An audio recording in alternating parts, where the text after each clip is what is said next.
Hello my dear friend. तो आज के हमारे वीडियो का टॉपिक है EBIT EPS एनालिसिस, या जिसको हम ऑप्टिमल कैपिटल स्ट्रक्चर भी कह सकते हैं। तो क्वेश्चन बहुत ज़्यादा इंपॉर्टेंट है, एग्जाम में काफ़ी बार आ चुका है, रिपीटेड क्वेश्चन है, तो ध्यान से देखिएगा क्या होता है। द CFO यूज EBIT और EPS analysis is a tool to determine the optimal capital structure. इस चीज़ का यूज़ किया जाता है, किसका? Earning before interest and tax and earning per share analysis का यूज़ किया जाता है एक ऑप्टिमल कैपिटल स्ट्रक्चर को देखने के लिए कि कौन सा कैपिटल स्ट्रक्चर जो है वो सही है, कि यानी कि एक फॉर्म के अंदर डेट कितनी होनी चाहिए और कितनी इक्विटी होनी चाहिए, and to make a trade off between risk and return, ताकि जो है रिस्क और रिटर्न के बीच में क्या किया जाए, ट्रेड ऑफ किया जा सके। The CFO look at the EPS level at different level of earning before interest and tax under different financial plans in order to measure the risk and decide the level of return they target at। Risk क्या होता है? Financial risk की अगर हम बात करें तो अगर एक फर्म ज़्यादा से ज़्यादा डेट का यूज़ करती है तो एक तरीके से रिस्क आ जाता है कि वो बैंक करप्सी की कंडीशन में जा सकती है। रिटर्न क्या होता है कि मान लो एक फर्म ने क्या किया, डेट का ज़्यादा यूज़ किया, डेट का एक फर्म यूज़ कर रही है, डेट का यूज़ इसलिए कर रही है क्योंकि जो इंटरेस्ट की पेमेंट की जाती है वो प्रॉफिट में से डिडक्ट होती है। अगर प्रॉफिट में से डिडक्ट हो जाएगी तो कहीं ना कहीं प्रॉफिट कम शो होगा। अगर प्रॉफिट कम शो होगा तो एक तरीके से टैक्स जो है हमें कम देना पड़ेगा और कहीं ना कहीं शेयर होल्डर्स की वेल्थ को मैक्सिमाइज किया जाएगा।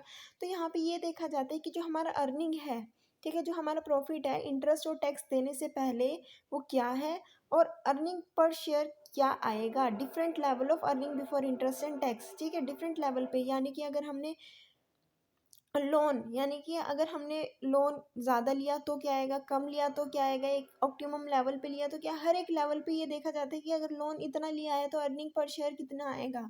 लोन अगर इस लेवल पे लिया, अगर लोन 1 लाख का लिया तो अर्निंग पर शेयर कितनी आएगी, 2 लाख का लिया तो कितनी आएगी, यानी कि इंटरेस्ट रेट कितना है हमारा।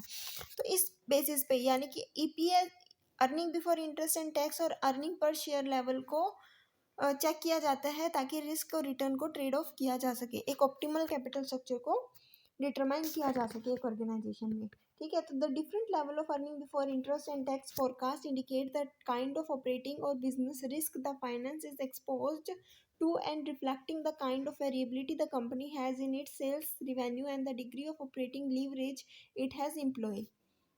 यानी कि ये देखा जा रहा है कि अगर हम कितनी लोन ले रहे, कितना डेट हम रेज करें मार्केट से, जिससे कि हमारी जो अर्निंग पर शेयर है वो बढ़ सके, यानी कि हम एक ऑप्टिमम लेवल ऑफ जो है डिफाइन करना चाहते हैं, एक ऑप्टिमम लेवल पे पहुंचना चाहते हैं। The firm choice of capital structure has an impact on it's financial risk, यानी कि कंपनी किस तरीके का कैपिटल स्ट्रक्चर चूज करती है उसका इम्पैक्ट किस पे होगा, उसकी फाइनेंशियल रिस्क पे होगा। अगर कैपिटल स्ट्रक्चर में डेट ज़्यादा है तो फाइनेंशियल रिस्क ज़्यादा है, डेट कम है तो फाइनेंशियल रिस्क कम है। Financial risk capture the ability of the firm to meet its all the debt obligation. Financial risk क्या होता है, ये बताता है कि एक फर्म के पास कितनी एबिलिटी है कि वो अपनी डेट ऑब्लिगेशंस को क्या कर सके, फुलफिल कर सके।